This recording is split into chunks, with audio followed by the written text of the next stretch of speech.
Hey, welcome back to TriggerSmart. So after the Wyoming Gun Project P320 demonstration that showed that you could basically get the trigger to a certain point without actually braking, and you could manipulate the slide. You could manipulate the slide side to side or even squeeze the front, and you can make it fire. And a lot of people in the comments, including myself, were asking, well, have you tried that with any other firearms? So what I did is I went over to Imitation, and Jacques, the owner, and we tested a few different guns. So we tested the P320 as expected. We wanted to recreate it. But then we tested the P365. And just for a wild card, we tested the Springfield XDM. Check out what happened. All right, so now since everyone else has seen the P320 do it, we are going to do a quick run on that and recreate it.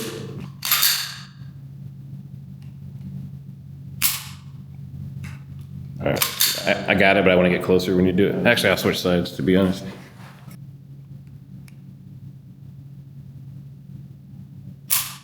Boom. There we go.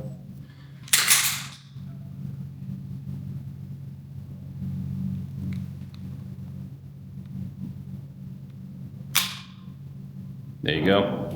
Okay, so this is a Springfield XDM, and as you can see, the striker is in the cock position. I did pull the trigger back to a point where the striker is right on the tip of the sear. The sears drop down far enough that basically the 2 points of contact are stuck together. The safety stayed stuck in.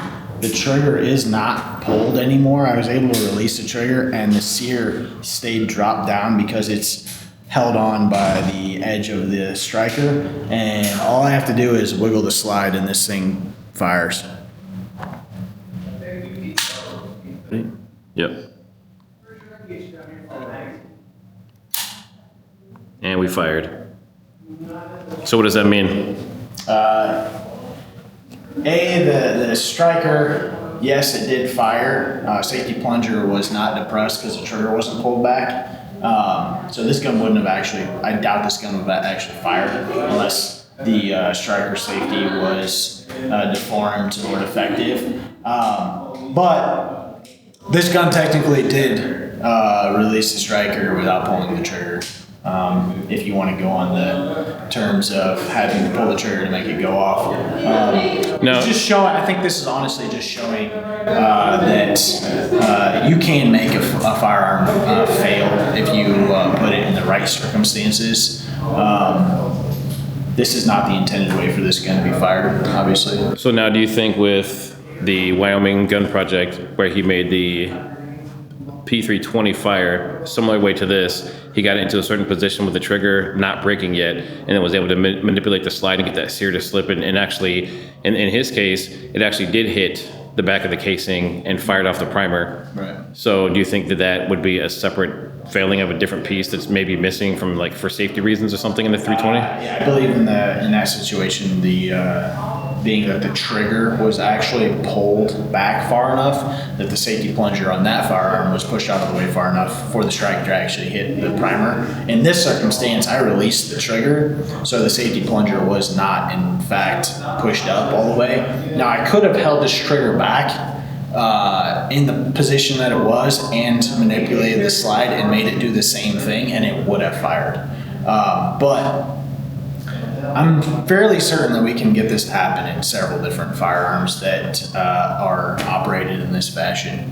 So what does this mean? So now we have the P320, we have a Smith & Wesson 2.0, we have the P365. So what would be common in those type of firearms, and specifically these striker-fired firearms, that would allow this to happen? Is this even a concern for people? And just for reference, so obviously you're the owner here at Imitation, but you also do a lot of gunsmithing and armory stuff. Yeah, so you're not just speaking out of your ass, you actually have experience. Right.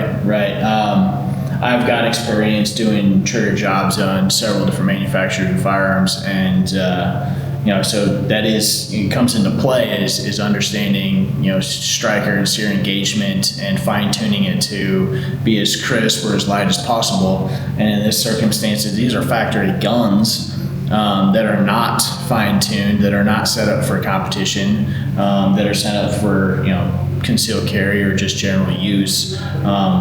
And because of the loose tolerances, it's inevitable if you got it to a sweet spot that it's going to slip off. I don't think this is conducive to a failure. I think this is just somebody trying to create an environment for the gun to show a failure. The guns were not intended to have the trigger pulled to that degree and manipulate the slide to make it fire. It's intended to pull the trigger all the way to the rear. So I guess quick, short answers. Is this a huge concern for people in general? I wouldn't be concerned. And we thank Wyoming Gun Project for doing the work that he's done on it to find an issue, but I don't think it's specifically a SEEK issue. I think it's just the design of that type of firearm for striker fire guns that have a sear that has to drop. Now, as you can see, we were able to recreate this with all three firearms, and we're going to test out other ones as well, including Glock. But the way that this is set up and the way these firearms are designed for striker fire with a sear that drops, we basically can recreate it, we think, with just about any firearm that's set up that way. So this isn't a P320 specific thing. Now, the P365 and the XDM, they have not been shooting people out of the holster without pulling the trigger. They haven't been shooting people in the legs and things like that. So just because they can do the same thing doesn't mean they're inherently as dangerous. So there has to be something else. Now, this is interesting, and I don't take anything away from him. You know, his video's gone viral. I'm very happy for him that he's gotten that attention and was able to show that, especially in such detail. But as we've shown here, we were able to recreate it as well with different firearms. So I don't think that that's necessarily the thing or even a thing. And I think that Jacques agrees it's not really an issue, because if you take any firearm and you get it into a certain state, there are internal mechanisms inside. And if you pull the trigger all the way back, you're releasing safeties, you're moving things, the sear can drop to certain points. And of course, if you start smacking around or hitting it on the table and things like that, you can induce a fire. Interesting. Definitely something that these type of firearms are capable of doing, but you really have to work for it.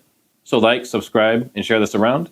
And if you'd like to see us attempt this with a Glock, which is going to be a little bit more difficult because of its three safeties that are internal, then let us know in the comments.